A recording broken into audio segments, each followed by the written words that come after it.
Let me now call on the Ambassador to the United States from Peru, the Honorable Luis Miguel Castilla, who will offer a greeting from the Andes. Mr. Ambassador.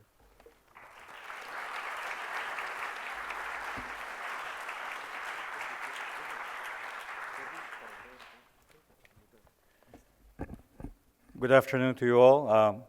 Thank you very much. I feel a bit humbled to greet you from the Andes.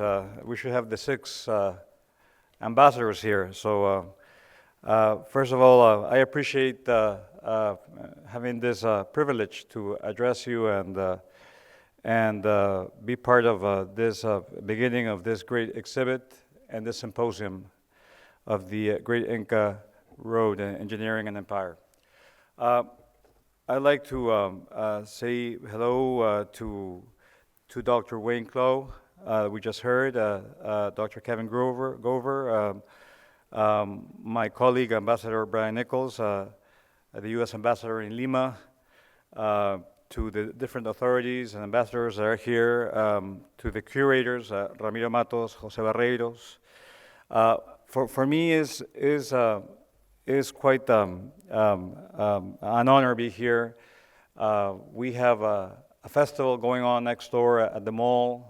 The word Pachamama was mentioned by the first speaker, Mother Earth.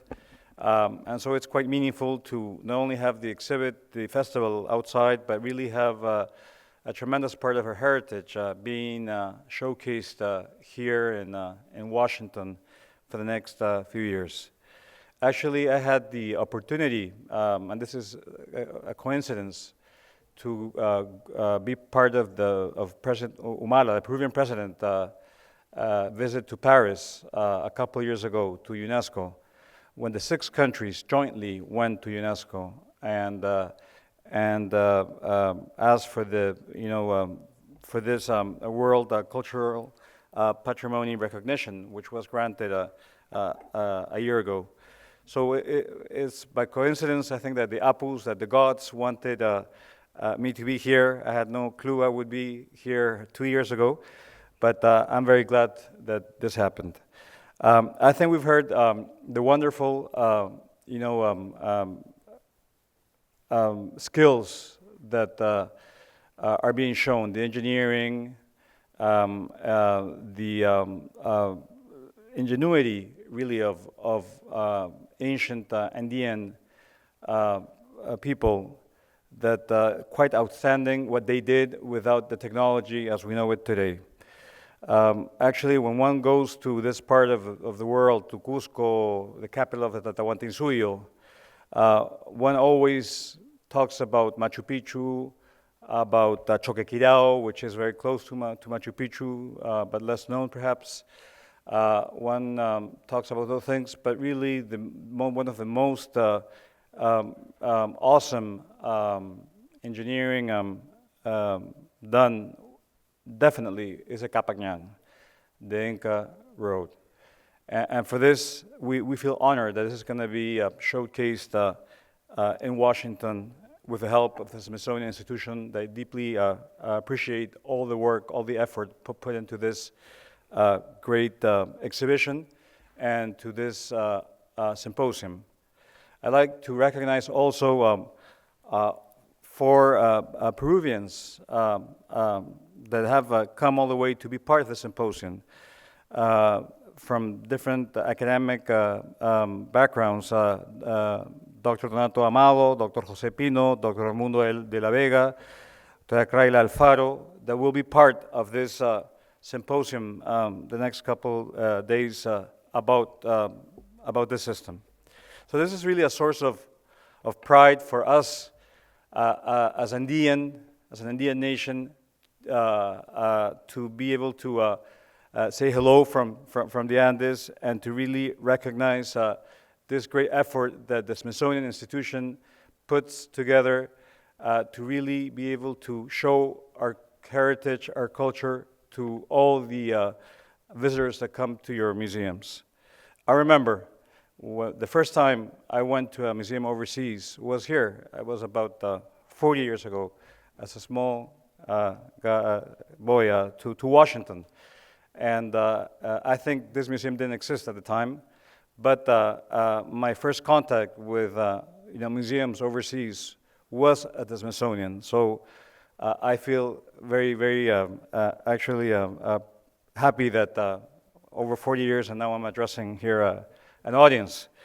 Not as part of the audience, but speaking to one. This is a great time for us, when we think about the challenges that we have as countries.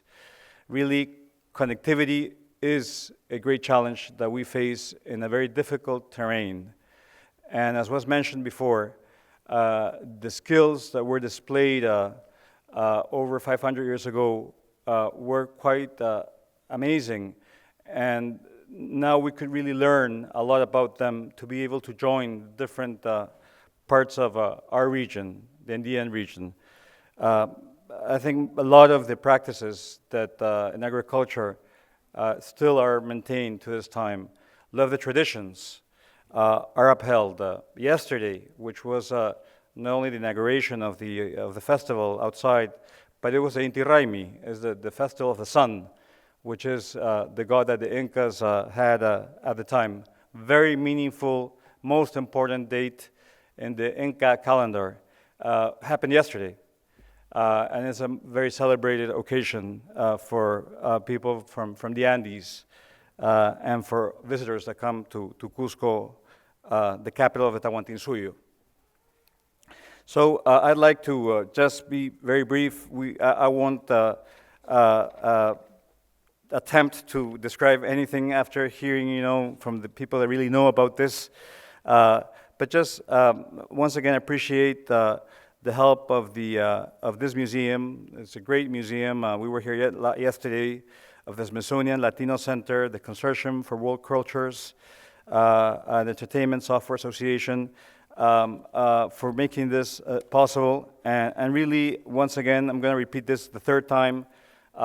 This is just a week that Andeans, Peruvians, Latin Americans must be very proud because our past is projected here, and I think it's a source of inspiration to build a better future. And I'm glad that Pope Francis was mentioned. I think the world is changing, but I think our past, our very rich heritage and our past, I think is a great platform to look upon our future challenges and dreams. So thank you very much for making this possible, and I look forward to a great exhibit here in Washington. Thank you.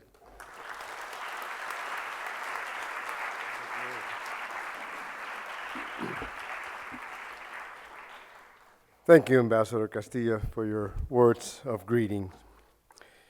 It's a good moment to thank other folks. The Inka Road project has benefited significantly from a great sentiment of collaboration. The sense of reciprocity, the Aini of the Andean people, has been with us throughout the whole research and production process. The Peruvian Embassy in Washington and the embassies to Washington and to the Organization of American States from Argentina, Bolivia, Chile, Colombia, Ecuador, and Peru have all been overwhelmingly helpful and supportive.